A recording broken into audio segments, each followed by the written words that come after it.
Hello guys. तो भाई आज का हमारा सेकंड पार्ट है एबनॉर्मल सेल डिवीज़न का।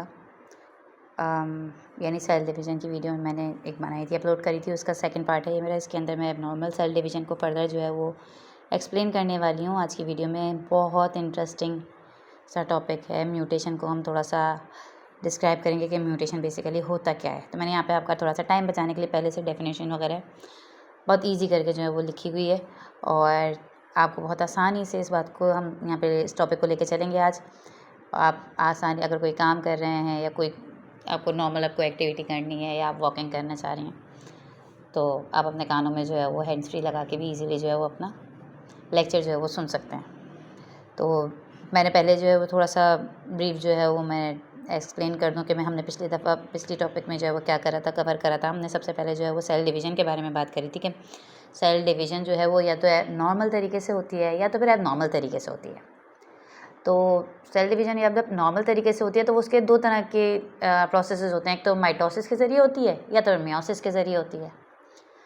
माइटोसिस में क्या होता है, माइटोसिस जो है वो मैंने बताया था उसके कैरेक्टरिस्टिक्स में कि माइटोसिस में जो है वो नंबर ऑफ़ क्रोमोसोम्स जो होते हैं वो सेम होते हैं डॉटर सेल्स के अंदर, और सिर्फ जो है वो पेरेंट सेल जो है वो सिंगल पेरेंट सेल जो है वो डिवाइड करता है अपने जैसे दो डॉटर सेल्स बनाने के लिए। ये माइटोसिस का जो है वो बेसिक जो है वो एक्सप्लेनेशंस में है। और ये कहाँ होती है, ये तमाम बॉडी के सेल्स में पाई जाती है। Somatic cells, all body cells के अंदर जो है वो माइटोसिस के ज़रिए जो है वो सेल डिवीज़न होती है। और इसकी ये प्रोसेस जो होता है ये बहुत ज़्यादा जो है वो क्विक होता है। ये हीलिंग वगैरह में भी काम आता है कि वेयर एंड टेयर के मामलात में। और नंबर ऑफ़ क्रोमोसोम्स जो हैं वो पेरेंट सेल से डॉटर सेल्स के अंदर सेम रहते हैं, और जेनेटिक रिकॉम्बिनेशन नहीं होता कोई इसके अंदर। माइटोसिस के अंदर कोई वेरिएशन नहीं आती इसमें कि जब माइटोसिस किसी सेल के अंदर होता है तो उसके अंदर कोई वेरिएशंस नहीं आती फिर, क्योंकि वेरिएशंस कैसे आएंगे कि नंबर ऑफ़ क्रोमोसोम सेम है, एग्जैक्टली सेम है, तो किस तरह से हमारे जो है वो वेरिएशंस आएंगे। तो जब वेरिएशन नहीं आती, डाइवर्सिटी नहीं आती, तो फिर इसके अंदर चांसेस भी जो हैं वो जेनेटिक एरर्स के या म्यूटेशन के कम होते हैं। और ये प्रोसेस जो होता है बहुत ज़्यादा रैपिड होता है और सिंपल होता है प्रोसेस। और मियोसिस का हमने बताया था। अच्छा, मियोसिस के अंदर क्या होता है, सिंगल पेरेंट सेल जो है वो डिवाइड करता है और कितने डॉटर सेल जो है वो बनाता है, वो 4 डॉटर सेल्स बनाता है। माइटोसिस के हिसाब से डबल, यानी माइटोसिस के अंदर 2 डॉटर सेल्स बन रहे हैं तो मियोसिस के अंदर 4 डॉटर सेल्स बनेंगे, जो कि जेनेटिकली आइडेंटिकल जो हैं वो नहीं होंगे उसके अंदर, क्योंकि 4 बना रहे हैं तो डबल है। अच्छा, इसके अंदर नंबर ऑफ़ क्रोमोसोम्स जो होते हैं वो डॉटर सेल्स के अंदर वो हाफ हो जाते हैं, डिवाइडेड बाय 2 हो जाते हैं इसके अंदर। जब फिर इसके बाद क्या होता है कि मियोसिस जो कहाँ पाया जाता है, वो मियोसिस ओनली गोनेड्स के अंदर पाया जाता है। बहुत इसको गौर से सुनिएगा कि गोनेड्स यानी ओवरीज में फीमेल में, और मेल में जो है वो टेस्टिकल्स में, और प्लांट्स में एंथर में।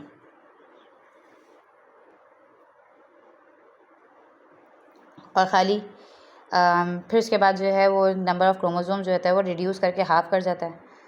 जेनेटिक रिकॉम्बिनेशन जो होता है इसके अंदर पाया जाता है, जिसको हम किस तरह से जानते हैं, उसको कहते हैं हम क्रॉसिंग ओवर। और ये डाइवर्सिटी की जो वजूहात होती हैं वो बेसिकली मियोसिस है, कि मियोसिस के अंदर जो है वो डाइवर्सिटी पाई जाती है, और फिर आगे जाके लॉन्ग टर्म कंडीशन में जो वेरिएशंस होती हैं, डाइवर्सिटी होती है, एवोल्यूशन जो होती है, ये इस सब की ज़िम्मेदार क्या है, ये है मियोसिस। ये एक लॉन्ग टर्म प्रोसेस है और कॉम्प्लिकेटेड है, लेंदी है, और इसके अंदर एरर्स के चांसेस जो है ना, म्यूटेशन के चांसेस ज़्यादा होते हैं। क्यों? क्योंकि इसके अंदर जेनेटिक रिकॉम्बिनेशन होता है। ये हमारा बेसिकली जो है ये पहला जो है हमने ये टॉपिक माइटोसिस और मियोसिस का कवर करा था। फिर उसके बाद हम आए थे ए माइटोसिस पे, कि एबनॉर्मल सेल डिवीज़न जो होती है वो किस तरह से होती है। एबनॉर्मल सेल डिवीज़न जो है वो जेनेटिकली कंट्रोल नहीं होती, इस वजह से होती है। और जब वो जेनेटिकली कंट्रोल नहीं है तो उसके अंदर वो किस तरह से होना शुरू हो जाएगी एबनॉर्मल सेल डिवीज़न, ए माइटोसिस, यानी माइटोसिस की मॉडिफाइड फॉर्म है ए माइटोसिस। और फिर उसके बाद क्या रिजल्ट करेगा, कैंसर सेल्स। तो बेसिकली कैंसर सेल्स जो हैं वो एबनॉर्मल सेल डिवीज़न का नतीजा हैं, म्यूटेशन का। कि म्यूटेशन के अंदर बेसिकली जो होता क्या है, म्यूटेशन से बहुत कम चांसेस ऐसे होते हैं कि कुछ अच्छा जो है वो रिज़ल्ट आ जाए, मोस्टली जो है इसके अंदर एबनॉर्मल रिज़ल्ट ही आते हैं और नुकसानदेह ही होता है जो कि कैंसर डेवलप करता है। अब म्यूटेशन क्या है?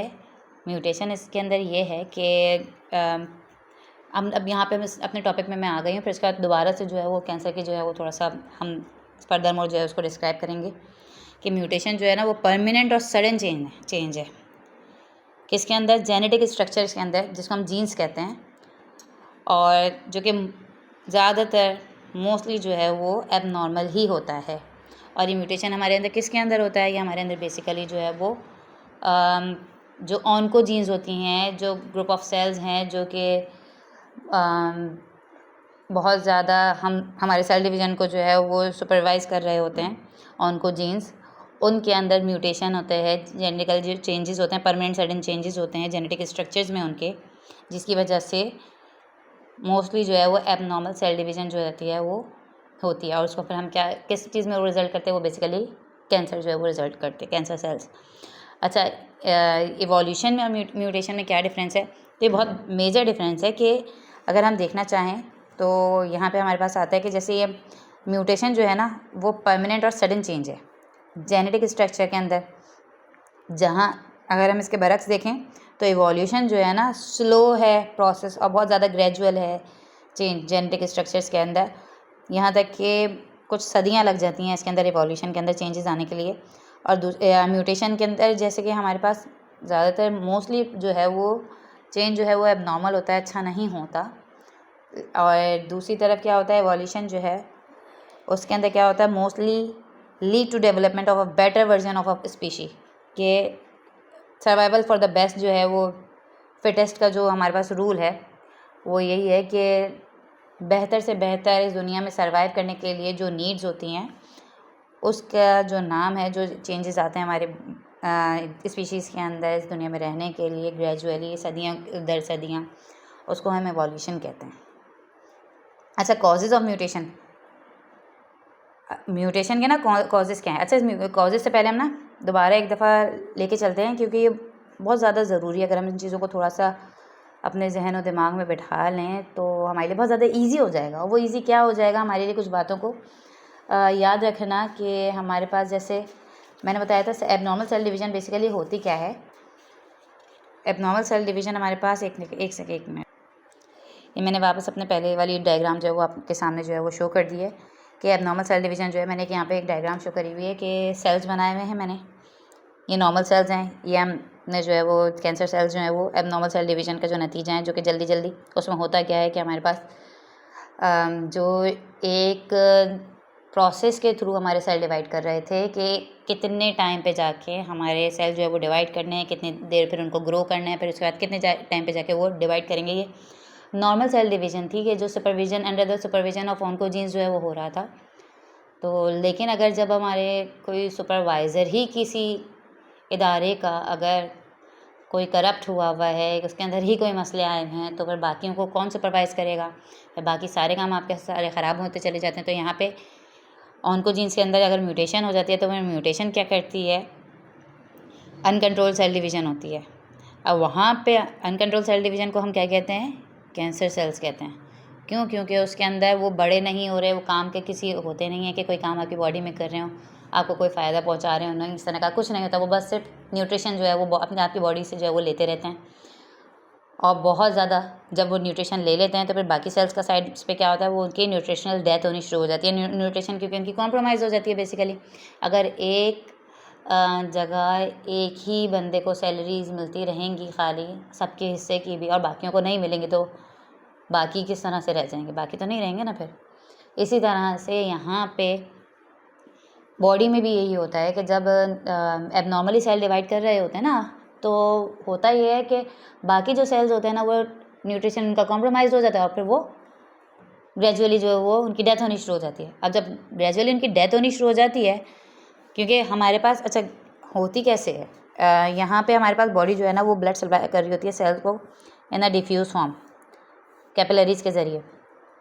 पढ़ा होगा सबने वेनस सिस्टम, नर्वस सिस्टम के अंदर कि आपकी जो बॉडी जो है वो ब्लड सप्लाई करती है आर्टीरियल सिस्टम में, कि कैपिलरी डिफ्यूज़ फॉर्म में, और फिर यहाँ पे बाकी सेल क्योंकि सबसे ज़्यादा तेज़ी से जो डिवाइड हो रहे होते हैं वही सबसे ज़्यादा न्यूट्रिशन अपने अंदर ले लेते हैं, और वो होते हैं कैंसर सेल्स। अब वो कैंसर सेल्स अपने अंदर सारा न्यूट्रिशन आधे से ज़्यादा जो है वो ले लेते हैं, तो बाकियों को न्यूट्रिशन कॉम्प्रोमाइज़ हो जाती है, इस तरह से वो उनकी डेथ होनी शुरू हो जाती है। अब यहाँ पे जब उनकी डेथ होनी शुरू हो जाएगी तो डिफ्यूज़ फॉर्म में जो ब्लड मिल रहा था अब उसकी सप्लाई थोड़ी सी और ज़्यादा बढ़ जाएगी। ब्रेन जो आपका कहेगा कि यहाँ पे सेल की जो है वो डिवीज़न हो रही है, तो यहाँ पे ब्लड सप्लाई और ज़्यादा बढ़ जाएगा आपका। और बाकी तरफ जो है वो क्योंकि सेल डाई हो रहे थे तो उसका भी सिग्नल जो है आपके ब्रेन के पास आते रहेंगे कि सेल डाई हो रहे हैं, तो और ज़्यादा नीड जो है वो सेल डिवीज़न की है कि हमारे पास का मतलब और ज़्यादा सेल्स बनने चाहिए। तो और ज़्यादा फिर एक टाइम आएगा आपके पास बॉडी के अंदर कि वो ब्लड जो है ब्रेन जो है वो कहेगा कि एक डायरेक्ट पाथवे जो है वो बिल्डअप कर दो जिस एरिया में जो है वो आपकी सेल डिवीज़न जो है वो हो रही है कंटिन्यूस। अभी तक तो डिफ्यूज़ फॉर्म में आपके बॉडी के अंदर ब्लड जा रहा था, अब जो है मामला उल्टा हो गया। अभी तक हमारे हाथ में थे सारे मामला, डिफ्यूज़ फॉर्म में था, कोई इशू नहीं था, बस एक जगह जो है वो सेल डिवाइड जो है वो कर रहे थे। बेकार सेल्स हैं जिनको हम कैंसर कहते हैं, तो इन बेकार सेल्स जो है ना ये सारे के सारे आपकी बॉडी के अंदर डिवाइड कर रहे थे। अभी तक डिफ्यूज़ फॉर्म में था सिस्टम जो आपके पास आ रहा था, सारे न्यूट्रिशन आ रहे थे। यहाँ पे उन्होंने कहा कि सेल डिवीज़न ज़्यादा हो रही है, ब्रेन ने कहा इसके अंदर आप अपना जो पाथवे है वो बढ़ा दीजिए। अब उन्होंने कहा कि डायरेक्ट पाथवे जो है वो ब्लड का इस तरफ जो इस एरिया में जो है वो ब्रेन जो है वो बिल्डअप कर देता है।